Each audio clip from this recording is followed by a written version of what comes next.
Alright, we're back here to talk about some FF7 Rebirth, of course. We're here with the follow-up to the video we did on August 1st, where we talked about Rebirth being a part of the Esports World Cup over in Riyadh. It's like an exhibition they're doing for the game in Qiddiya, which is like an entertainment district they're building, and I think it's in like Boulevard City. We actually have some pictures from the exhibition. This was actually sent to me on Twitter. Shout out to you, my guy. It's something I was wanting. When we talked about it last time, I was hoping we could get some pictures to kind of look at what the exhibit looks like before the event actually happens. I guess the event's technically already happening or whatever, but prior to the Q&A that we're looking forward to with Katase and Hamaguchi, which is taking place on the 16th. We'll look at the pictures obviously here in a minute. What I will say about them though is, for one, it's not just FF7 related. They do have a little bit of stuff for like the franchise itself, kind of all the numbered entries up to a certain point. I have one complaint about that, which we'll get to in a second. And we don't have pictures of the Tiny Bronco and the buggy, which we know are supposed to be there, the like life-size to scale type shit. I don't know if they're not set up yet, maybe. Maybe they'll be there at a later point or something, but there's just not pictures of that currently. At least from this account, the account we're looking at. Maybe there's other pictures out there. Maybe they do exist. I don't know. Also, it's just kind of like a standard exhibition, I guess. Almost like a museum or something. It's like just art everywhere. And obviously, they have like recreations of stuff from the games, but we read that article on August 1st that was talking about it like being like a 15,000 square foot area, like taking the form of the city of Midgar. It's kind of like they're recreating Midgar in a sense, but that's not really what it is. So we're just going to hop right into it. So shout out to @TrueGaming on Twitter for all the pictures we're going to look at. So first up, we have these couple of Rebirth exhibits right here. This big sign that says FF7 Rebirth, Final Fantasy VII Rebirth, the exhibition, discover the legacy of Final Fantasy, and obviously the Rebirth key art in the background, which I need that on my goddamn wall. Let me get that. So right here we have a maybe closer look at that Rebirth key art picture that does have some text, which we'll read, of course. You're about to enter the incredible world of Final Fantasy, one of the most influential and beloved franchises in the history of video games, which has captivated the imagination and hearts of millions of players around the world. It all began in 1987 with the release of the first Final Fantasy. With a unique combination of epic storytelling, memorable characters, and strategic combat, Final Fantasy transcended the boundaries of traditional role-playing games to become a global phenomenon. Final Fantasy features beautiful worlds depicted with an enormous sensitivity rarely seen in video games, and is a franchise grounded in universal themes such as friendship, courage, hope, freedom, and self-discovery. Each new installment not only pushes the envelope in terms of technical and artistic achievements, but also immerses us in fantastic worlds filled with exciting stories that explore the human condition and invite reflection. The charismatic characters and enthralling stories of Final Fantasy have transcended the screen and left an indelible mark on pop culture. So get ready to embark on a unique journey through the history of this storied franchise. Welcome to Final Fantasy. So again, as I mentioned previously, it's not just about FF7. They are talking about kind of the franchise as a whole, which is pretty cool, I guess. If somebody's coming here who doesn't really know about the franchise or the games at all, they can read that display and kind of learn a little bit. They do kind of celebrate the franchise as a whole. They do have some like kind of displays for all the numbered entries up to a certain point, because one particular game is missing. So they do have displays for each of the numbered entries with the Final Fantasy franchise, and they have trailers playing below them. Right here, of course, we have Final Fantasy 15, 14, and 13. Here we have another display of some of the other numbered entries, Final Fantasy 7, 8, 9, 10, 11, and 12. But also what stood out to me from this is that for, I guess, all of them probably, it's their Dissidia art. I think specifically Dissidia NT art for the characters. I know that because of the way Squall looks, Zidane, and also specifically Tidus from FF10 because of the popped collar. Which I guess does make a lot of sense for a lot of the characters here because it's like the most up-to-date kind of art, right? Dissidia NTs were the kind of the most realistic. And we get to this picture here, which is the chronology of the entire franchise, right? The numbered entries from Final Fantasy 1 to 15. There's a distinct lack of Final Fantasy 16 here, which confused me at first. Until I remembered that this is all taking place in Saudi Arabia. And we did a video last year, I think May of last year, where Final Fantasy 16 was banned in Saudi Arabia. I don't know if we ever got a definitive reason as to why.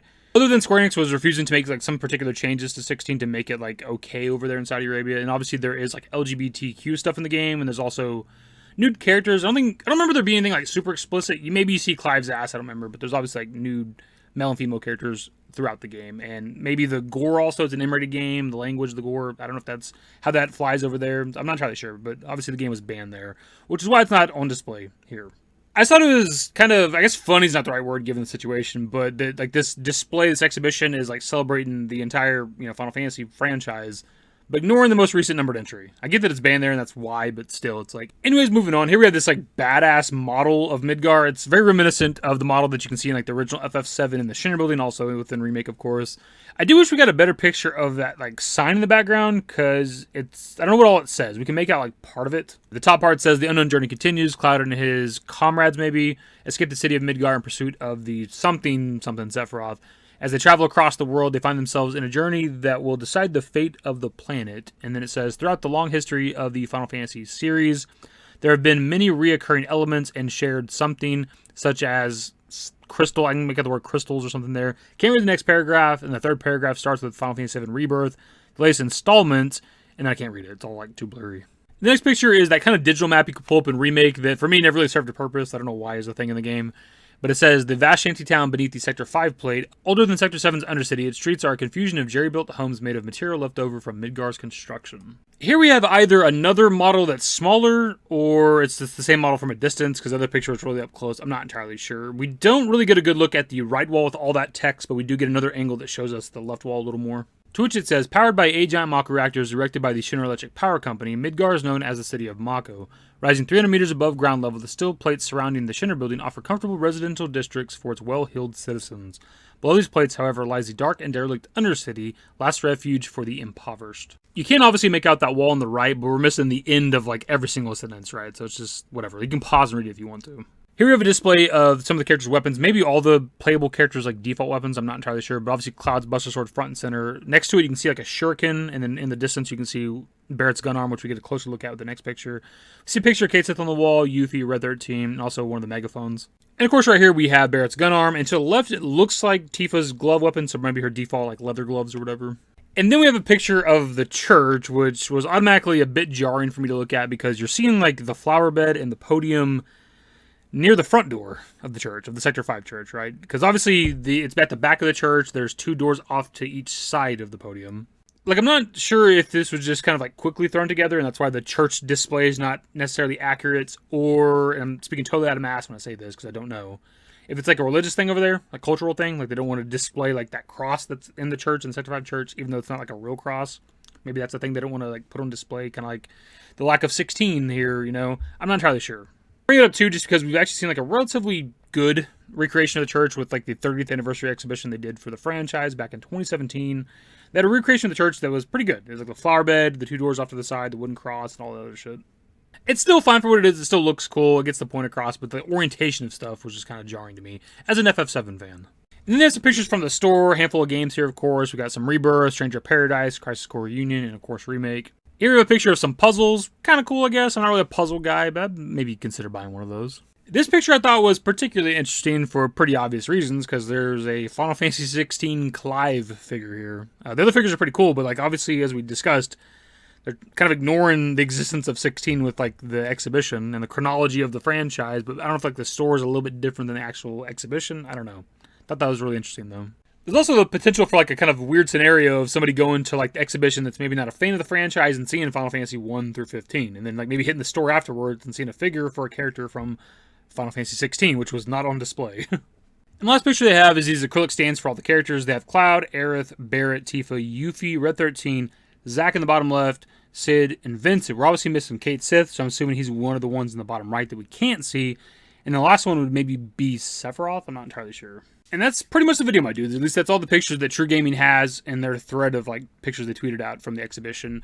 The exhibition was starting today, though, August 11th, and it goes to the 24th. So since it did officially start today, I gotta assume that they would have the Tiny Bronco and the buggy. And maybe they just chose not to take pictures of it, or maybe those weren't on display yet. I'm not entirely sure. I imagine as the days go on, we'll have more and more pictures of this event and kind of other things that we didn't get to see, which would be kind of cool. I do want to see like the rest of, you know, whatever it has to offer there, because I'm obviously not being able to, I can't go to Saudi Arabia. I can't fly to Riyadh to go look at this myself. So we're going to live vicariously through people that are going to go there. And of course, we're looking forward to the Q&A with Kitase and Hamaguchi on the 16th. We're definitely going to look at that. Anyways, that's the video. Subscribe to the channel if you guys are new, so snorks in the description below. Follow me through dashingdavidbusiness. That's it. Bye. Used to care what people thought, but now I care more, and nobody out here's got it figured out. So therefore I've lost all hope of a happy ending, depending on whether or not it's worth it. So insecure, no one's perfect, we spend it with no shame, we blow that like Coltrane, we in here like Logain, or leave it like Cobain.